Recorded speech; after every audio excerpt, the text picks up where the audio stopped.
Na 1 uurtje trainen worden de fietsen klaargemaakt voor de etappe van vandaag. Betekent vooral veel rusten en de pers te woord staan na een hectisch weekend. Het scheelde maar 1 centimeter of Warren Barguil had een etappe kunnen winnen. Ja, en dat was Roy Curvers ontgaan. Toen ik net over de top was van de laatste klim, toen hoorde ik dat Warren gewonnen had.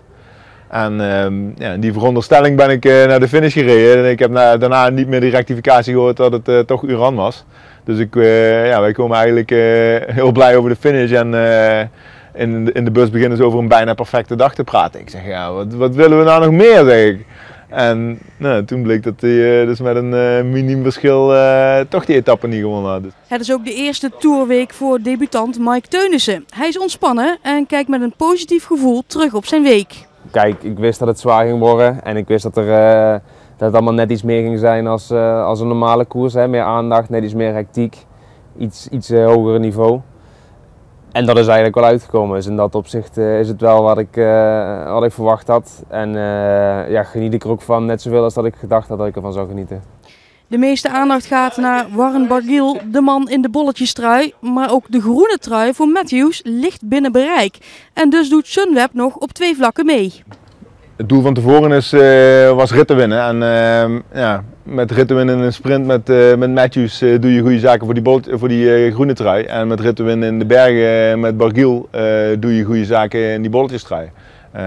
Dus ja, het een hoeft het andere niet uit te sluiten. En ik denk dat we de komende 2 dagen zal weer 2 sprints worden. En aan de hand van wat Marcel Kittel daar doet en hoe we uit die 2 dagen komen, dan weten we denk ik meer hoe reëel het nog is om voor groen te blijven vechten. Teunissen houdt goed stand, ook al heeft hij al veel mannen zien vallen. Ja, want die etappe zondag, knijp je dan ook wat eerder in je remmen als je ze allemaal ziet neergaan? Nee, want als je dat gaat doen, dan zit je natuurlijk voordat je het weet op positie 60. Dus die echte massasprinters die zijn gewoon gek. Daar zijn we het eigenlijk allemaal wel over eens.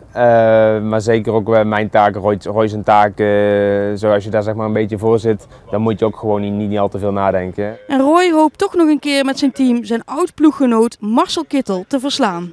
Ja, aan ons is het gewoon de taak om te zorgen dat Matthews altijd in positie is om mee te sprinten.